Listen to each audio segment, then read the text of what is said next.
Welcome back. मैं अंश मल्होत्रा और आज मैं नेशनल इनकम सीरीज़ की वीडियोस के फिफ्थ पार्ट को लेके आया हूँ, जिसमें ये वीडियो का टॉपिक होगा इनकम मेथड। हमने पहले वैल्यू एडेड मेथड पढ़ा था लास्ट वीडियो में, उसी के बाद अब हम इनकम मेथड पढ़ेंगे। तो अब हम इनकम मेथड शुरू करते हैं।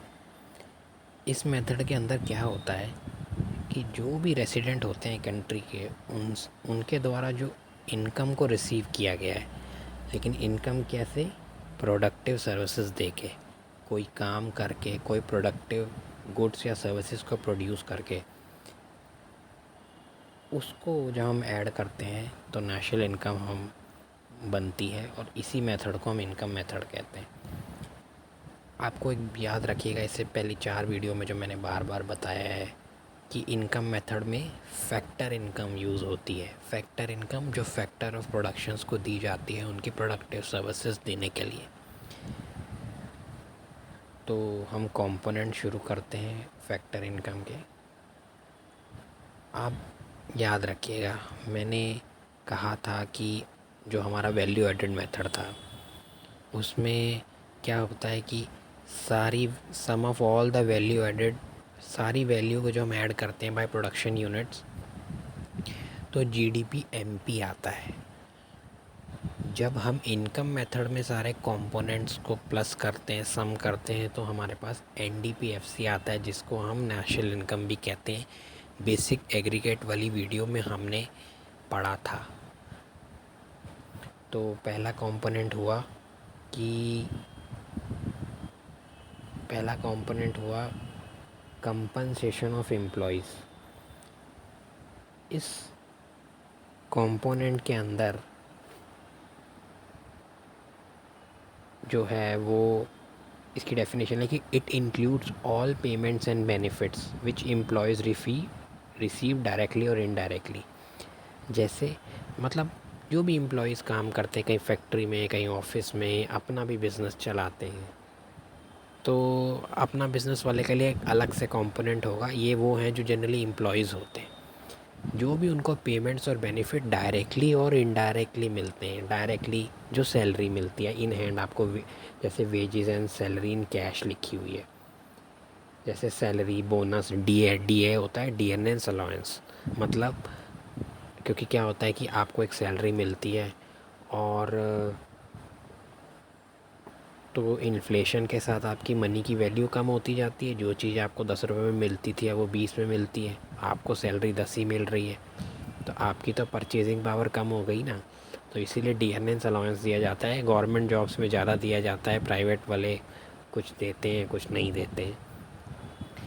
Wages and salary in kind मतलब इनडायरेक्टली, सिर्फ पैसा नहीं दिया जाता जो अच्छी जॉब्स होती हैं, और भी बहुत सारे बेनिफिट दिए जाते हैं जिनको हम कहते हैं wages and salary in kind. तो इसमें लिखा है कि it includes all non monetary benefit, जैसे कि भी कई लोगों को घर देते हैं, फ्री कार मिलती है, फ्री मेडिकल मिलता है, एजुकेशन की फैसिलिटीज़ मिलती है। और तीसरा कंपोनेंट है बहुत ही important, employers contribution to social security schemes. जैसे प्रोविडेंट फ़ंड में, ग्रेट्युटी लेबर फंड में क्या होता है कि जैसे जैसे मैं आपको गवर्नमेंट जॉब का बताता हूँ, तो उसमें क्या होता है कि जैसे उसमें उनको ना क्या होता है, जैसे उनको ना अपनी सैलरी का कुछ पार्ट डालना होता है ईपीएफ में, पीपीएफ, या फिर नेशनल पेंशन सिस्टम होता है। अब तो पेंशन 2004 के बाद से मिलनी गवर्नमेंट में बंद हो गई है, लेकिन क्या होता है कि अब ना सैलरी में से कुछ परसेंट कटता है और आपके अकाउंट में जमा होता है। जितना परसेंट आप जमा करवाते हो अपनी सैलरी का, उतना ही गवर्नमेंट डालती है, जो आपका एम्प्लॉयर भी है। और फिर तो उसको हम पेंशन फ़ंड कहते हैं। फिर प्रोविडेंट फ़ंड भी इस तरीके से होता है कि आपको कोई कल को इन्वेस्टमेंट करनी है, तो इस टाइप का जो कंट्रीब्यूशन होता है एम्प्लॉयर्स का, वो भी इस कंपनसेशन ऑफ एम्प्लॉयज़ के कंपोनेंट में आएगा। प्लीज़ इस कंपोनेंट्स को याद रखिएगा, 4-5 हैं ये, यही इनका मेथड है पूरा। दूसरा कंपोनेंट है रेंट एंड रॉयल्टी। रेंट क्या होता है? Rent is that part of national income which arises from the ownership of land.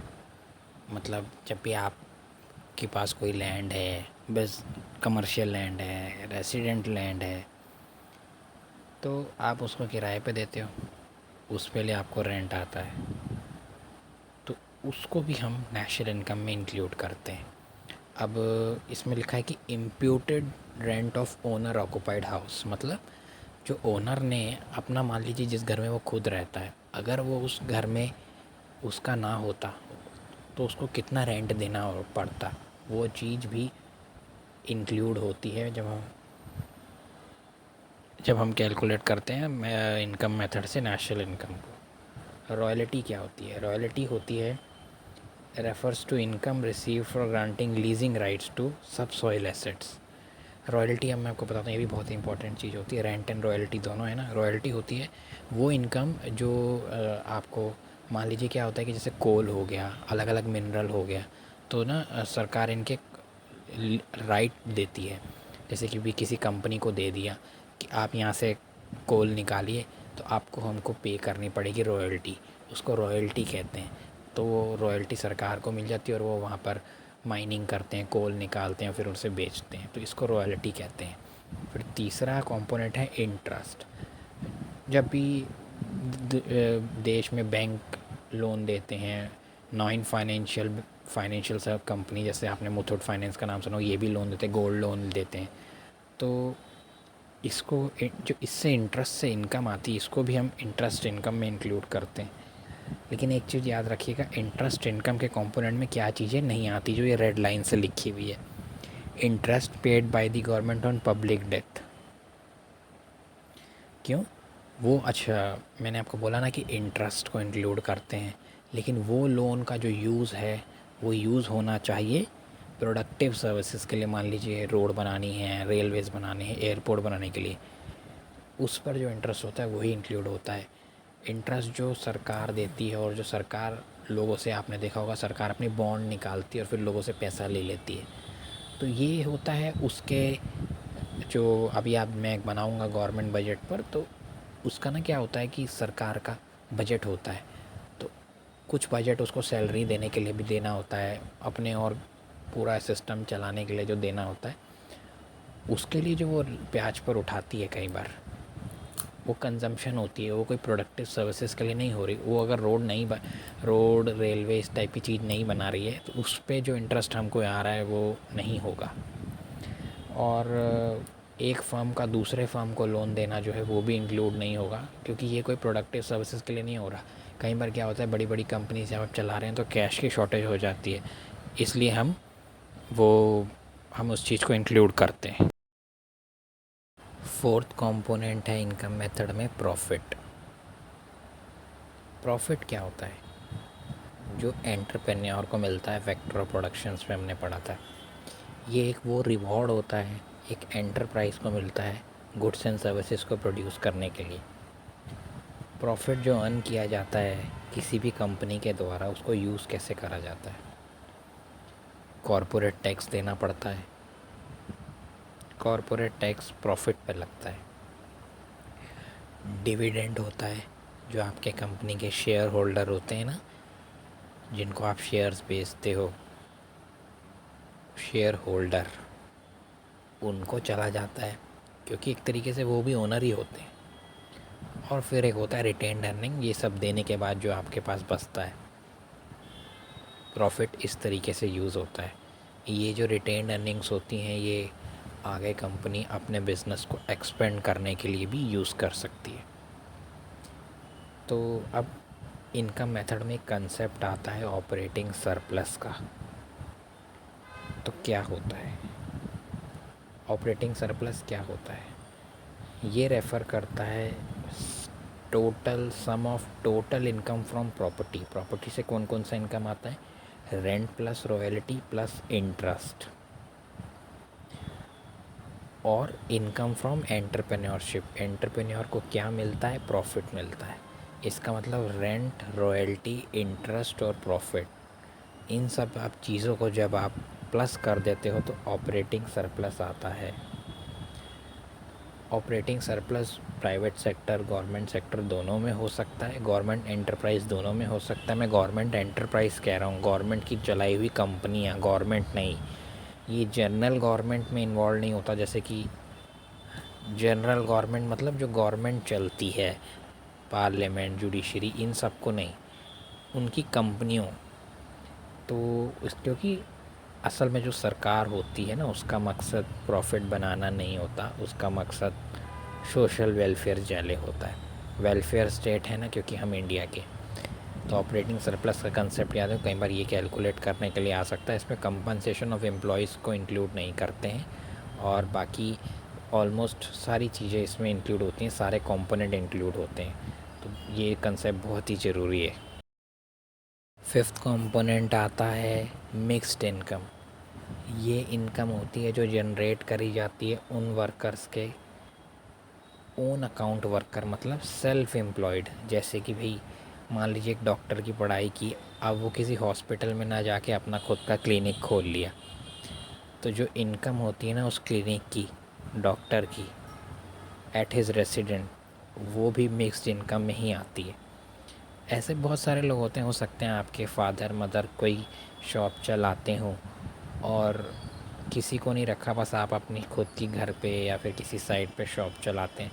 तो उन लोगों की जो इस टाइप की इनकम होती है, सेल्फ एम्प्लॉयड लोगों की जो इनकम होती है, वो इंक्लूड होगी मिक्स्ड इनकम के कंपोनेंट में। अब मैंने अब ये नीचे जो ये फ़्लो चार्ट है, एक बार हम इन सारे कंपोनेंट्स को रिवाइज़ कर लेते हैं। तो डोमेस्टिक इनकम, जैसे वैल्यू एडेड में सारे कंपोनेंट्स को प्लस कर कर जीडीपी एमपी आता था, वैसे ही इनकम मेथड में जब आप प्लस करते हैं सारे कंपोनेंट को, तो डोमेस्टिक इनकम आती है, जिसको हम एनडीपी एफसी भी कहते हैं।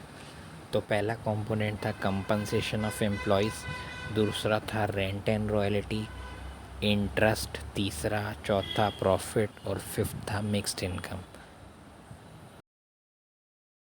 जैसे वैल्यू मेथड की वीडियो में लास्ट में प्रिकॉशंस थी जो इस मेथड में ली जानी चाहिए, इसी में ही इनकम मेथड में भी कुछ प्रिकॉशंस होती हैं जो हमको लेनी चाहिए कैलकुलेट करते समय, वरना इनकम कैलकुलेट करने में गलती हो जाती है। ये सब पॉइंट्स जब अल्टीमेटली आप न्यूमेरिकल्स करने जाएंगे तो इनकी इम्पोर्टेंस आपको तब समझ में आएगी, और अगर एक कंसेप्ट ठीक होगा तो ही हो पाएंगे, वरना बहुत बड़ा सिर दर्द लगते हैं वो। तो पहली प्रिकॉशन ये है ट्रांसफ़र इनकम। मैंने पहले इस वीडियो की शुरुआत में बताया था कि इनकम मेथड में कैलकुलेट करने के लिए हम फैक्टर इनकम को करते हैं, ट्रांसफ़र इनकम को हम इंक्लूड नहीं करते हैं। क्यों? क्योंकि फैक्टर इनकम कोई प्रोडक्टिव सर्विस या गुड देकर कुछ प्रोडक्टिव किया जाता है, मेहनत की जाती है, उसके बदले में काम मिलता है, वो इनकम इंक्लूड होती है, नहीं होती। ट्रांसफ़र इनकम क्या होती है? जिसके लिए रिटर्न में आपको कुछ नहीं किया होता, स्कॉलरशिप मिलती है, कोई डोनेशन मिलती है, कोई चैरिटी या ओल्ड एज पेंशन जो मिलती है बुज़ुर्गों को, ये इसके लिए आप रिटर्न में सरकार को कुछ नहीं दे रहे होते, या किसी को भी कोई स्कॉलरशिप कोई ऑर्गेनाइजेशन दे रही है तो आप उसको रिटर्न में कुछ नहीं दे रहे। सरकार आप कई बार जो थोड़ा इकोनॉमिकली वीकर सेक्शन होते हैं उनके लिए स्कॉलरशिप देती है, तो वो रिटर्न में आप उसके लिए कुछ नहीं दे रहे, बस वो आपको हेल्प कर रही है। इस तरह की ट्रांसफ़र इनकम नेशनल इनकम में नहीं होती। क्यों? क्योंकि इसमें कोई प्रोडक्टिव एक्टिविटी इन्वॉल्व नहीं है, कोई वैल्यू एडिशन इन्वॉल्व नहीं है। दूसरा पॉइंट है जो हमने वैल्यू एडेड मेथड में भी पढ़ा था, कि जो सेकेंड हैंड गुड्स की सेल होती है ना, वो इंक्लूड नहीं होती है नेशनल इनकम में। हाँ, लेकिन इस सेकेंड हैंड गुड को बेचते समय अगर कोई कमीशन या ब्रोकरेज मिला है, ब्रोकर जो बीच में आदमी इन्वॉल्व होता है, ब्रोकर कहते हैं उसको, डील ब्रोक कराइए, उसको सेकेंड हैंड गुड को हम नहीं इंक्लूड करते हैं। तीसरा पॉइंट है जो शेयर्स, बॉन्ड, डिबेंचर्स जो होती है, ये जो होते हैं, ये जैसे शेयर्स हो गए, बॉन्ड हो गए, डिबेंचर्स हो गए, इनको जब आप बेचते हो ना, तो भी आप इनको इंक्लूड नहीं करते हो। क्यों? क्योंकि ये तो सिर्फ ऑलरेडी किसी ऑर्गेनाइजेशन का पार्ट थे जिसकी वैल्यू हम ऑलरेडी कैलकुलेट कर सकते हैं, कोई current flow of good and services में इनका कोई लेना देना नहीं। हाँ, लेकिन इन शेयर्स को बेचते समय ब्रोकर को जो कमीशन देते हैं वो इंक्लूड होगा। अब है windfall gains. Windfall gains generally windfall tax होता है, जैसे तो विंडफॉल गेंस क्या होता है? Income from lottery and horse race. बहुत सारा कोई एकदम से बहुत बड़ी लॉटरी लग गई, पहले जैकपॉट होया करते थे, जैसे कि मान लो आप कौन बनेगा करोड़पति में 5 करोड़ रुपए जीत गए, ये एकदम से बहुत बड़ा विंडफॉल गेन हो गया, विंडफॉल हुई। ये इंक्लूड नहीं होता क्योंकि कोई प्रोडक्टिव एक्टिविटी इसमें इन्वॉल्व नहीं है। अब हम 5th पॉइंट है imputed value of services provided by owners of production unit include होगी। इम्प्यूटेड वैल्यू क्या थी? जो जैसे कि इम्प्यूटेड वैल्यू ये थी कि मान लीजिए आप हाउस आपने ओनर हैं, आप ओनर हैं, लेकिन अगर आप ये रेंट पे दिए होता है तो इसका आपको कितना रेंट आता, ये भी इंक्लूड होगा। अब है मान लीजिए कोई पेमेंट आपने की है अपनी पास सेविंग्स है, जैसे मान लीजिए कोई आपने गिफ्ट, डेथ के लिए कोई ड्यूटीज़ होती हैं, जैसे आप अनफॉर्चुनेटली किसी के यहाँ डेथ हो जाए तो जो आपको वहाँ देना पड़ता है कुछ अमाउंट फ़ीस, कोई गिफ्ट टैक्स है जो आपको देना है, वो इंक्लूड नेशनल इनकम में नहीं होता क्योंकि ये अपनी पुरानी सेविंग से दी होती है और वो सेविंग उसी साल इंक्लूड हो चुकी थी। इसलिए वो करंट गुड्स ऑफ जो करंट फ्लो है, इस फाइनेंशियल ईयर का फ्लो है, उसमें तो वो नहीं हुई थी। पास्ट सेविंग्स आपकी पड़ी थी 4 साल 5 साल पहले की, वो इंक्लूड हुई है।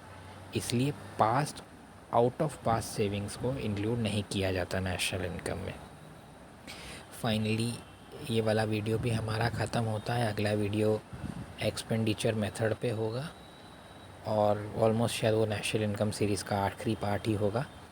तो हम तीनों मेथड भी समझ लेंगे, एक न्यूमेरिकल भी मैंने करके दिखाया था, तो इसमें आपको बहुत हेल्प होगी। कोई डाउट हो तो आप कमेंट सेक्शन में ज़रूर लिखिएगा। मेरा वीडियो देखने के लिए थैंक्स।